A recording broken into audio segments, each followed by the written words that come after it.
So I'm a relatively new triathlete, having only started in the sport last year in 2021. But since then, I've participated in a handful of races and picked up some really useful tips along the way. In this video, I have 13 tips for you for when it comes to preparing and, more importantly, enjoying your first triathlon. So let's jump straight in with the first tip, which I consider to be one of the most important. So tip number one, do not compare yourself to everyone else. You may be thinking, oh, I don't have the right bike, or I'm too big to be a triathlete. But you really don't have to worry about any of this. Don't worry about the type of bike you have, your shape, size, age, or ability. None of that matters. If there's one thing I've learned through doing triathlon last year, is that it is an incredibly inclusive sport. When I went to my first triathlon in Croyd, I was honestly so surprised at how many different types of people there were. And you don't have to go there worrying about what other people are going to be thinking or judging you.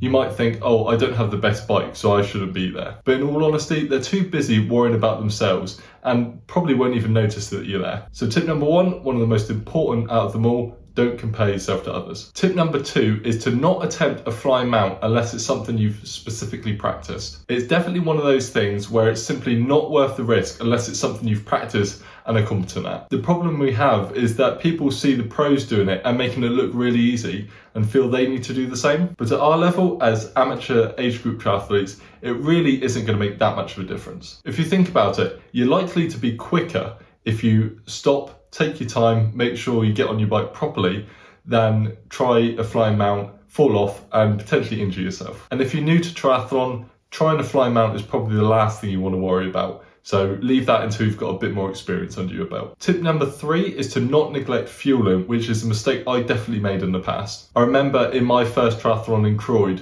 I neglected fueling, I got caught up in the moment, and I really did suffer for it on the run. It really is easy to get caught up in it all, especially when there's so many things to think about and you simply forget to eat or drink. So depending on the distance that you're doing, make sure you have enough fluid and nutrition with you. If anything, I think it's better to over prepare in these circumstances. I always think with fuel, it's better to have it and not need it than need it and not have it. Something I would recommend that I've used myself would be to get yourself a little bag that sits on top of your frame, and it makes it really easy to access your nutrition. And whilst we're on the topic, don't forget that when you're in your training, you want to be practicing drinking on the bike, so taking the bottle out of your cage and putting it back in. So we've got plenty more tips to come, but if you're enjoying the video so far and you're finding it helpful, let me know by giving it a thumbs up. Tip number four is to put toggles on your laces. Now, I wouldn't normally recommend something that's going to make you that little bit faster for your first triathlon, but considering how cheap they are, I really couldn't not mention it. Putting toggles on your laces is simply going to make getting your shoes on much faster in T2. And it's also going to be that bit safer, as you don't have to worry about your laces potentially coming undone. You could find yourself saving a handful of seconds for something that literally costs a couple of quid. Tip number five is to practice open water swimming if you can. Unless you're in a pool for a sprint distance triathlon,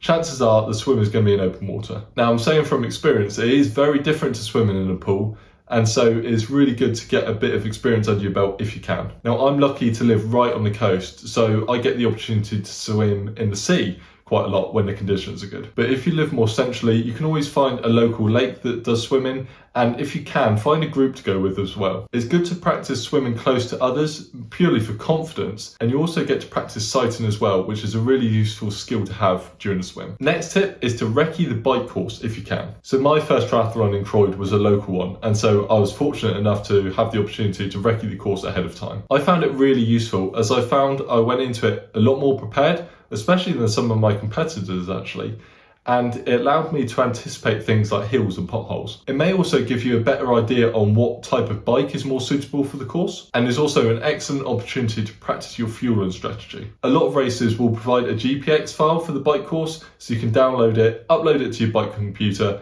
and then you don't have to worry about getting lost. Tip number seven is to not try anything new when it comes to race day. Now, this is a little bit more difficult as it's your first triathlon. Everything's going to be new to you, but keep to what you've been using in training so there aren't any nasty surprises. For example, you don't want to go randomly trying a new nutrition product only to find it upsets your stomach. Or perhaps try a new pair of racing shoes that you find don't fit quite right, end up causing you blisters and a really uncomfortable run. Now, it can be tempting to pick something up at the expo the day before and want to try it out as part of your race, but in my opinion, it's not worth the risk. Instead, save it for a training session where the consequences of it potentially going wrong aren't as bad. So the take-home message here is to continue using whatever you've been using during your training on race day as well. No nasty surprises. The next tip is around wearing socks for both the bike and the run. Now, you may feel comfortable not wearing socks on the bike or the run, but it's something I definitely can't do without. Now again, unless you have practiced it and are used to it, I would always recommend wearing socks during a triathlon. Going back to the pros and seeing them not wear any and just slipping their shoes on, we're not pros, we're amateur age group triathletes. And so we need to do whatever we can to be the most comfortable. For me, comfort on both the bike and the run is definitely more important than potentially saving a few seconds that it takes to get your socks on. So a bit like with the flying mount, you could find yourself losing more time by trying to cycle and run with discomfort compared to just taking a few seconds to put your socks on in T1 and remaining comfortable for the entire race. Next tip is to not stress in transition and take your time. Once again, people see the pros on TV flying through transition literally a few seconds and think they need to do the same. Once again, they are pros and literally every second does matter to them, but we aren't pros, and so we don't have to try and replicate everything that they're doing. Transition can be a really daunting thing.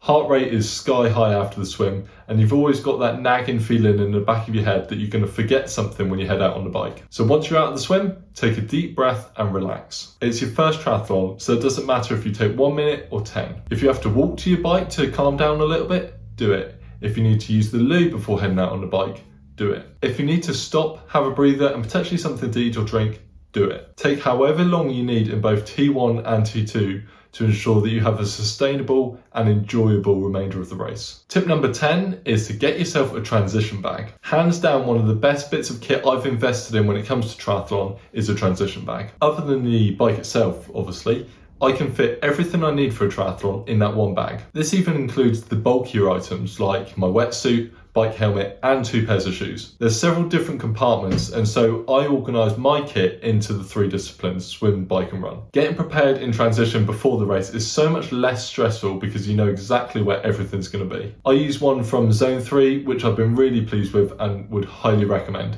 Wasn't that expensive either. Tip number 11 is to write down everything you think you'll need beforehand and check it off as you pack everything. Now, triathlon is one of those sports that require quite a lot of kit and preparation beforehand. So to have a list of everything you're going to need prepped beforehand is really useful, as you can simply check it off as you put each item into the bag. If you see it's checked, you know it's been packed and you don't have to constantly unpack and repack several times. Now, you could do this on a piece of paper, but I personally have a note on my phone which I keep and then clear after each race. Now, some races may require more kit than others. For example, a longer distance triathlon is going to need more than a sprint, and so you might want to set up different checklists for different duration of races. But for your first one, don't overthink it. Just write down everything you think you'll need and you can refine it over time. And as you come to pack your bags, just check off each item as you pack it, and you don't have to worry about it. I also have a separate note on my phone which covers a few checks I do the night before. These things include charging the group set and my bike computer. Tip number 12 is to make your bike easy to identify. How you end up doing this will be determined a lot by the type of race you're doing, so I'm going to cover the ways I did it myself last year. So some of the smaller events will have you keep all of your kit by your bike in transition. And so for those, I use a really brightly coloured towel that I put down on the ground and then put all of my stuff on top of it. The towel I use is bright orange, and so it really does stand out compared to everyone else's. That is unless, of course, they all decide to bring bright orange towels as well. The larger event I did last year, which was the 70.3 Weymouth, don't allow you to keep any kit with your bike. And also, there are literally thousands of other bikes there, so you have to be a bit more creative as to what you do. First thing to do when you go to rack your bike is to try and find a landmark or a point of interest that you can remember. For me, my bike was in the middle, in the front row, and pretty much directly in front of a lamppost. So I used that lamppost to focus on when I exited the swim and went looking for my bike. A bonus tip would be to use some bar tape that's a different colour.